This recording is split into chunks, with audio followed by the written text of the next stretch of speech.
শেরপুর ঝিনাইগাতীতে পাচারকালে ২১ বস্তা বিজিডির চাল উদ্ধার।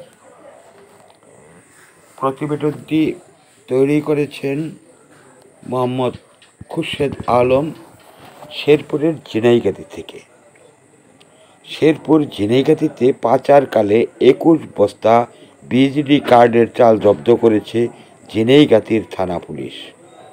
বৃহস্পতিবার ২৯ মে রাতে উপজেলার কাংশা ইউনিয়নের কারাগাঁও চৌরাস্তা থেকে ইজি বাইক যুগে পাচারকালে উক্ত চাল আটক করেছে ঝিনাইগাতী থানা পুলিশ।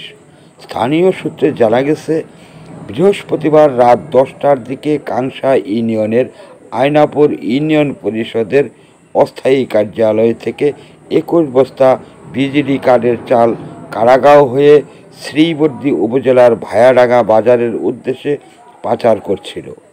এ সময় স্থানীয় লোকজন চালগুলো আটক করে। খবর পেয়ে থানা পুলিশ চালগুলো জব্দ করে। এই বিষয়ে কাংশা ইউনিয়ন পরিষদের চেয়ারম্যান আতাউর রহমানের সাথে ফোনে যোগাযোগের চেষ্টা করা হলে তিনি পরে কথা বলার অজুহাতে ফোন কেটে দিয়েছেন। ঘটনার সততা নিশ্চিত করে থানার ভারপ্রাপ্ত কর্মকর্তা ওসি মোহাম্মদ আলামিন বলেন, এই বিষয়ে আইনগত ব্যবস্থা প্রক্রিয়াধীন রয়েছে। উপজেলা নির্বাহী কর্মকর্তা আশরাফুল আলম রাসেল বলেন, চাল আটক করা হয়েছে। চালগুলো বিজিডির বিদায় উপজেলা মহিলা বিষয়ক কর্মকর্তা বাদী হয়ে থানার মামলার প্রস্তুতি চলছে।